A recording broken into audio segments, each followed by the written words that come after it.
Eu sou daqueles caras que não ando de montanha-russa. Banheira, se tiver muito profunda, eu penso, boto o pezinho pra ver se dá pé. Se o patinho de borracha tiver com uma cara esquisita, eu não entro e tal. Enfim, eu não gosto de fortes emoções nesse campo do susto, não. Montanha-russa não gosto mesmo. Agora, você tem um dos esportes mais radicais que existem, é o wing walking. O wing walking é o seguinte: o avião decola com o sujeito em cima da asa. Tá. E ele fica andando sobre a asa. Chega a plantar bananeira sobre a asa. Vê se tem cabimento. Mas existe esse esporte, né? Wing walking, deixa eu ver. Wing walking, pode procurar. Tem poucos praticantes no mundo, mas ele existe. Tem o surf de ondas gigantes. É um esporte perigoso pra caramba. Camarada rebocado até um ponto do oceano onde tem as ondas que passam de 15, 20%. Achou aí? Wing walking? Vocês estão bem loucos. Mas tem, né? Tem. O que é isso? Mas nem se tivesse o pé colado na asa. É impressionante. Tem o motocross freestyle, que os caras fazem aquelas cambalhotas, saltos e mais não sei o que é um absurdo. A moto é perigosa, uma moto pesada. Base jump. Você pula do alto de uma antena, do alto de um prédio, e confiando que o paraquedas vai abrir, né? Eu coloco 2 saquinhos de supermercado muitas vezes, porque eu acho que se você colocar 6 litros de leite vai rasgar um dos saquinhos. Imagina se rasga o saquinho do paraquedas. Montaria de touro. O próprio paraquedismo é um negócio louco, né? Assim, pra quem tem medo. Claro que você tem que tomar todos os cuidados e tal. Mas eu digo, esses são os esportes radicais. Eles são chamados radicais por 2 motivos. Primeiro, porque basta olhar para ver que aquilo é pirex. O cara tem que ter um apreço, tem que ter um carinho, uma vontade, pela adrenalina maior do que eu tenho, né? Imagina. E o outro é você olhar as estatísticas. Você pega as estatísticas dos esportes radicais e descobre por que eles são chamados de radicais. Porque as pessoas se machucam, as pessoas morrem numa quantidade ou numa taxa maior do que se estiver jogando curling. Tá. O curling, por exemplo, pode até dar problema na coluna, mas o curling, para quem não lembra, para quem esqueceu, é aquele esporte que o sujeito joga uma chaleira de mármore com um cabo sobre um piso de gelo, e o outro com um esfregão, vai esfregando e aquele negócio vai rodando. Eu acho um bárbaro aquele troço. Mas aquilo ali, provavelmente você pode morrer de tédio, eventualmente, mas é difícil comparar com o wing walking. Você sabe o que vai acontecer daqui a pouco, né? Vão ligar pra você da Confederação Mundial de Curling. Eu adoro curling. Protestando contra a ideia do tédio. A sua ideia do tédio, você sabe, né? Eu acho que não dá tédio, eu gosto de ver. Mas vamos combinar que, comparado ao wing walking, o cara que campeão mundial de wing walking, ele fala assim, vamos jogar uma partida de curling, ele vai dizer, não, para. Só se for para arremessar e você tem que abraçar aquela bola, né? Aquele troço. Mas enfim, você pega o paraquedismo, por exemplo, tem gente que salta, que chega a dar 15 saltos por dia. Profissional, atleta, 15 saltos por dia. E o cara faz isso há anos e anos e anos e anos e nunca aconteceu nada com ele. Então a estatística desse cara serve para a estatística em geral do paraquedismo? Claro que não. E a estatística geral do paraquedismo serve para ele? Também não. Também não. Então, a análise das estatísticas, ela tem que ser olhada com muito cuidado, porque a estatística de um não serve para o outro, necessariamente. Então, tem médias, a gente opera com médias, para ter um norte, uma referência, e dizer, olha, isso aqui é radical, isso aqui não é radical e tal. Eu falo isso a propósito, obviamente, do coronavírus e as estatísticas do coronavírus. Se a gente pegar os números mundiais, a gente vai tirar uma conclusão a respeito da quantidade de infectados e da quantidade de vítimas fatais da doença até agora. Se a gente olhar para a China, a gente vai tirar uma conclusão diferente do número mundial. Se a gente olhar para a Itália, pobre Itália, a gente vai tirar uma outra conclusão também diferente do número mundial e diferente da China. Se a gente olhar para Taiwan, e a gente falou de Taiwan na semana passada, também outra conclusão diferente. Então, as estatísticas brasileiras não necessariamente vão seguir as estatísticas mundiais, chinesas, italianas. Infelizmente, não seguirão as de Taiwan, né? Primeiro, porque cada país tem uma realidade socioeconômica muito diferente que expõe a sociedade aos riscos de maneira diferente. Países como o nosso, com uma taxa de informalidade nas relações de trabalho mais elevadas, obrigam as pessoas a não ficar em casa, como ficariam se todos tivessem relações formais de trabalho. É evidente que isso muda, né? Um país que tem 100 milhões de pessoas sem acesso regular à água potável, isso não interfere na hora de falar em higienização? É evidente que interfere.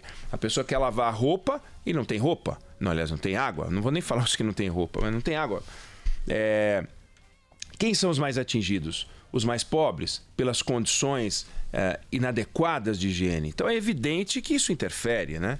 A gente tem os trabalhadores informais e o papel de cada autoridade, das autoridades de cada país, também interfere. O presidente argentino já decretou de saída que as pessoas deviam ficar em casa. No Brasil, isso é só uma recomendação em alguns estados e uma ideia geral, mas não tem uma recomendação da mesma forma que está sendo feita em São Paulo ou no Rio de Janeiro e tal. Se você comparar com a Argentina, é outro mundo. Se comparar com o Brasil, de um modo geral, é outro, pelo discurso do presidente. Mas, enfim. Então, de forma que o curso da doença e o desfecho pode ir para um canto por outro, muito mais pelo compromisso da sociedade com as recomendações do que propriamente com as estatísticas gerais. Então vamos dar uma olhada para a gente ter uma ideia. Por exemplo, o número de casos de contaminação do coronavírus no mundo é 350.600 e até o último número que eu vi, 350.646. E esse número está mudando toda hora, né? Com 15.317 mortes, tá? Agora, por exemplo, está 353.902, com 15.420 mortes. Uma taxa de letalidade de 4,4%. Mundo. Se a gente pegar a Itália, vamos abrir por país agora, se a gente pegar a Itália, está com 59.138 casos da doença, com 5.476 mortes. A taxa de letalidade não seguiu a média mundial de 4,4%, é de 9,25%. Na Suíça, que tem a segunda maior taxa de contaminação do mundo, ela só perde para a Itália. Aliás, Luxemburgo está com uma taxa maior, mas não vem ao caso. A Suíça estava com uma taxa de mortalidade de 1,3%. Então ela tem uma quantidade de casos quase... Aliás, passou a Suíça, passou a Itália, tá? A Suíça tem um contaminado para 988... um caso de contaminado para 988... Não, perdão. 988 casos de contaminação para cada milhão de habitantes. A Itália está com 978 para cada milhão de habitantes. No entanto, a taxa de mortalidade na Suíça é 1,3%. Em Taiwan, que teve 195 casos, teve 2 mortes. A 1 hora da China, como observou o Felipe Bueno na semana passada. Então, todas essas taxas diferentes compõem a taxa mundial, mas a taxa mundial não serviu de referência para nenhum desses países. Ah, que bom que tem essa taxa mundial, então será 4,4% que é a taxa mundial. Não. Não será assim. Não será. Vai ver, tem um país aqui que está com 4,4, mas não porque a taxa mundial é 4,4, porque o destino dele, porque as ações do governo, uma série de fatores, fez ser 4,4. Então, a análise das taxas, ela serve para alguma coisa, evidente, mas nós precisamos tomar cuidado porque nós podemos ter uma taxa que cria uma nova taxa mundial, pela análise das médias, e seja muito maior do que qualquer outra, né? Bom, todas essas taxas compõem a média mundial, a taxa mundial, mas a taxa mundial não serviu de influência para nenhuma delas, assim como a taxa desses países também não serviu de referência para nenhum outro país. Saber o caso da Itália, saber o caso de Taiwan, serve como estímulo ou não. Mas não dá para dizer que serve como referência, nós estamos caminhando para cá ou para lá. Então, o que tem servido como referência nos países é a capacidade do serviço de saúde atender os pacientes graves. Esse é o dado. Se você tiver muitos casos graves, mas esses casos graves não ultrapassam o total de leitos, você tem um desfecho. Se você tem um número de casos graves, mas o total de infecções ultrapassa a capacidade do sistema, você tem um outro futuro, que é o que aconteceu com a Itália, por exemplo, que é o pior cenário. Que curva de que país a gente está seguindo É difícil saber por enquanto, não dá para saber. Ah, não, nós estamos seguindo a curva italiana. Tem várias projeções dizendo, olha, a gente está seguindo a curva italiana. Não dá para saber. Por quê? Numa corrida de 100 metros rasos, todo mundo larga junto e você fala, olha, eu estou seguindo a curva do Usain Bolt. Mas ele deu 30 metros, o cara está muito mais na minha frente do que eu. De fato, quando você vê a largada, todo mundo está meio parecido, ele nem é o melhor largador. Isso aí ele vai abrindo com aquelas passadas dele, ele chega antes do que os outros. Então, não dá para você olhar e tirar uma conclusão, porque nós estamos muito no começo, nós estamos com 1.000 e poucos casos. Os Estados Unidos já estão com 35 mil casos. A Itália está com 59 mil casos. Não porque eles estão se contaminando mais do que a gente, porque chegou antes, né? Então, a gente está ainda muito no começo. O quadro confiável sobre a taxa de contaminação só seria possível se o país testasse todo mundo. Aí você poderia tirar alguma conclusão em escala industrial. Poucos países conseguiram fazer isso.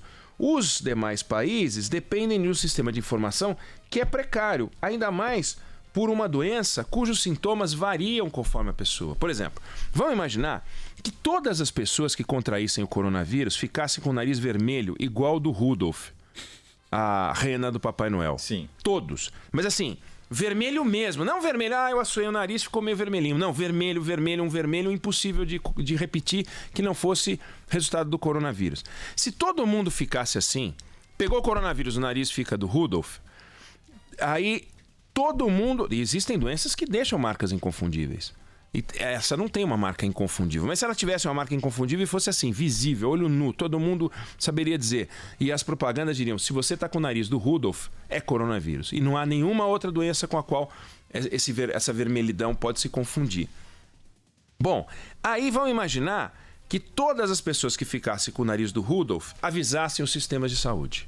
Até porque conseguiram identificar facilmente. E todas as pessoas avisando o sistema de saúde imediatamente alimentasse o sistema online e que a cada telefonema, plim, você teria o dado novo. Uhum. Bom, aí sim você poderia dizer, estamos com X contaminados, só se algum malandro, eu estou com o nariz vermelho e pinto de azul para não contar para ninguém. Mas não precisa, não tem motivo para isso. Acontece que existem vários sintomas para essa doença. Nem todo mundo tem todos os sintomas, tem até os assintomáticos que sequer evoluem para aquilo.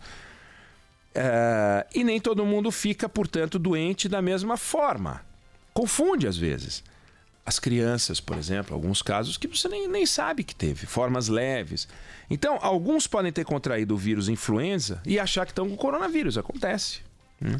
E nem todo mundo sente os sintomas da mesma forma e nem todo mundo avisa as autoridades. Então, os sintomas não são iguais, nem todo mundo avisa as autoridades. É legítimo imaginar que existe uma diferença entre o total de contaminação e o total de notificação. É legítimo imaginar.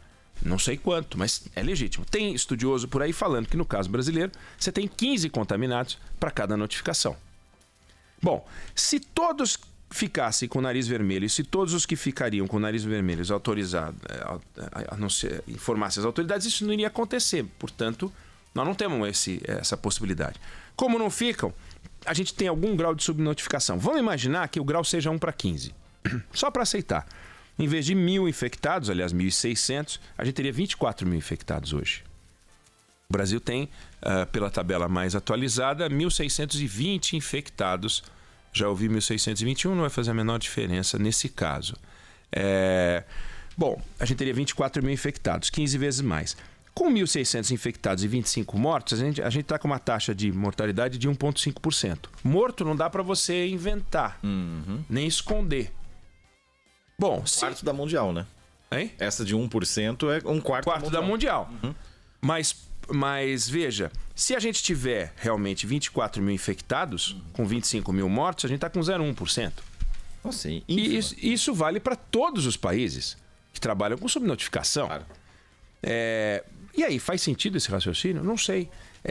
Não dá para saber. Não dá para saber se é 24 mil e, portanto, aguardem, porque vem uma onda, como aconteceu na Itália, de mortos e mortos e mortos e mortos, que você não sabe o motivo, mas é coronavírus, porque tem 15 vezes mais infectado do que a gente imagina.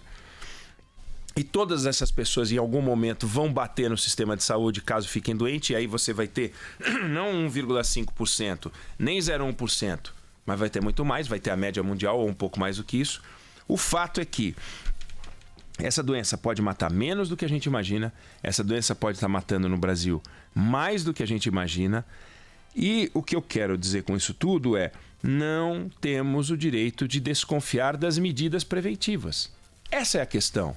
Posto que os números podem ser mais generosos para o Brasil e podem ser mais impiedosos para o Brasil, a gente pode ter a curva italiana, pode ter uma curva mais generosa, a curva chinesa é melhor do que a curva italiana, ou pode ter uma curva muito pior, uma curva iraniana.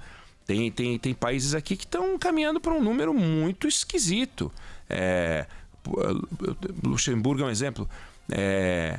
Você tem países aqui que passaram de 1.000 casos por milhão de pessoas. Então, temos uma questão. Então, desafiar é a gente imaginar que a gente é um paraquedista e é aquele paraquedista que salta 15 vezes por dia e com quem nunca acontece nada.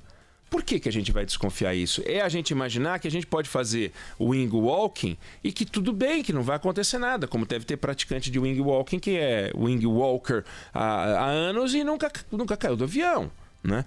Mas nós não temos direito de desafiar. Nós podemos discutir as estatísticas, como eu fiz aqui, mas nós não temos direito de desafiar as únicas e poucas conclusões que já foram tiradas sobre o coronavírus. E a mais importante é separar as pessoas, deixá-las mais longe umas das outras. As que têm que trabalhar no mesmo ambiente de trabalho, afastá-las. As que não precisam trabalhar no mesmo ambiente de trabalho, que fiquem em casa. É a única medida. Então eu apresentei esse quadro numérico aqui para que tem muita gente discutindo. Não é isso tudo, é pior do que parece, é menor do que parece. Atenção, brasileiros, nós vamos ter a nossa própria estatística. E a nossa própria estatística não vai se deixar influenciar pela escola italiana, escola grega, escola turco-otomana. Não existe isso. A história não vai nos ajudar a nada, a não ser para tirar conclusões sobre procedimentos que ajudam a diminuir os impactos. Agora, a gente se fiar nos números dos outros, enquanto a doença não chegava aqui, dava para a gente fazer isso. Agora que a doença chegou e chegou pesado, a gente tem que usar os nossos números e o nosso bom senso, principalmente o bom senso.